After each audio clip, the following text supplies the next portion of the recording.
उत्पन्न नहीं हुआ। जहां पे तीर्थंकर की प्राप्ति होती थी, उनकी दिव्य ध्वनि की प्राप्ति होती थी, लेकिन फिर भी हमारा कुछ सौभाग्य है कि इस पंचम काल में इस भारत देश में हम उत्पन्न हुए हैं, जहां पे आज भी धर्म प्रभावना हो रही है।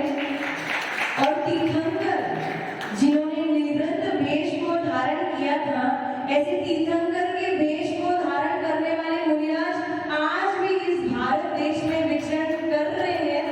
और इससे भी बड़ा सौभाग्य आपका ये है कि मुनिराज तो विचरण कर रहे हैं, लेकिन आज भी ऐसे लोग भी हैं जिनके मन में ऐसे निवृत्त वेशधारी मुनिराजों के प्रति आज भी श्रद्धा भाव है। तो ये बड़ोदरा वालों का सौभाग्य है। इस राजस्थान में वागड़ के अंतर्गत आप आते हो और वागड़ का नाम तो पूरे देश में प्रख्यात है कि वागड़ वाले बहुत भक्ति वाले हैं। ऐसे हमने संसार में सुना है कि कुछ पाने के लिए कुछ खोना पड़ता है, कुछ पाने के लिए कुछ खोना पड़ता है। लेकिन जब खोने की बात आती है तो वहां पे कहीं ना कहीं दुख नजर आता है कि जिस वस्तु से हमें प्रेम होता है, जिस वस्तु के प्रति लगाव होता है, जिस वस्तु के प्रति हमें महत्व होता है, यदि वो हमसे खो जाए तो हमें दुख होता है। और वो हम स्वेच्छापूर्वक उस वस्तु को छोड़ते नहीं है, जबरदस्ती उस वस्तु को हमें छोड़ना पड़ता है और छोड़ने के बाद किसी अन्य वस्तु की प्राप्ति होती है। लेकिन हमारे जैन धर्म का सिद्धांत ये है कि कुछ पाने के लिए कुछ छोड़ना पड़ता है, खोना नहीं पड़ता। क्या करना पड़ता है?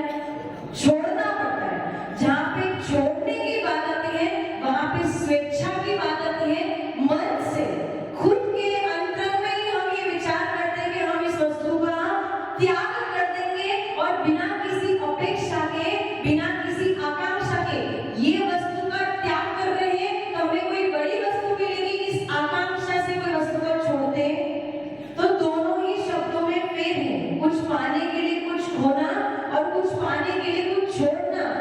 बाकी लोग बोलते होंगे कुछ पाने के लिए कुछ खोना, लेकिन जो साधु संत है वो बोलते हैं कुछ पाने के लिए कुछ छोड़ना। ये साधु संत तीर्थंकर भी पहले साधु बने और जब उन्होंने अपने घर की छत का त्याग किया, जब उन्होंने अपनी घर के छत का त्याग किया तो 3 छत्र उनके सर पे विराजमान हो गए। कुछ गलत कह रही हूँ? सही तो है। तो उन्होंने क्या किया? छोड़ा, खोया नहीं। खोया क्या?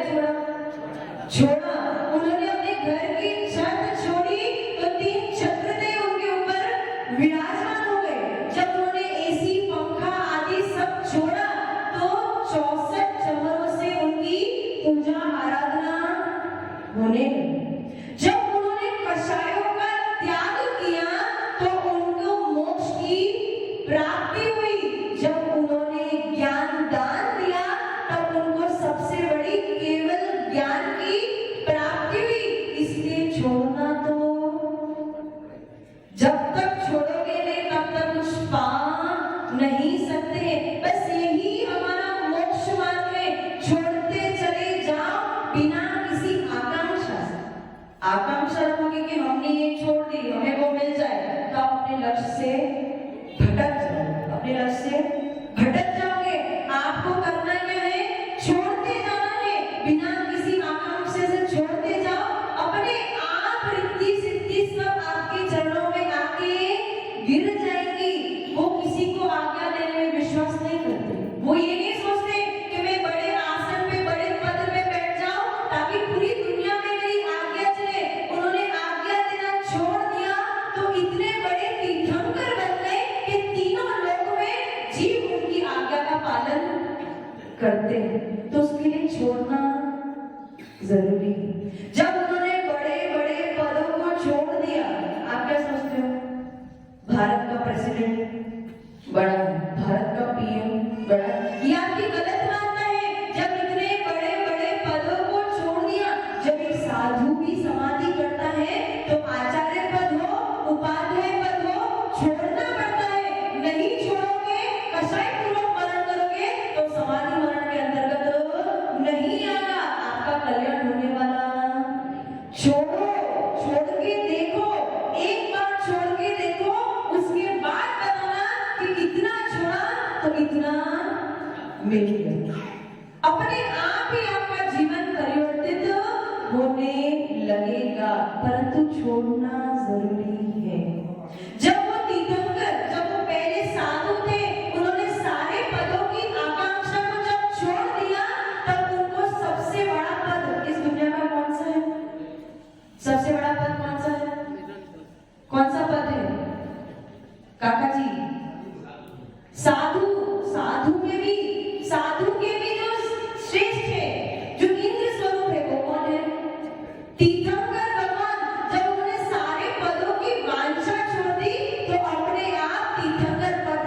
इसलिए छोड़ना। और आपकी तकलीफ एक ही है, ये संसारी जीव जितने हैं ना, बस हमसे छूटता नहीं है। कहते हैं ना, दान दो दान दो दान दो।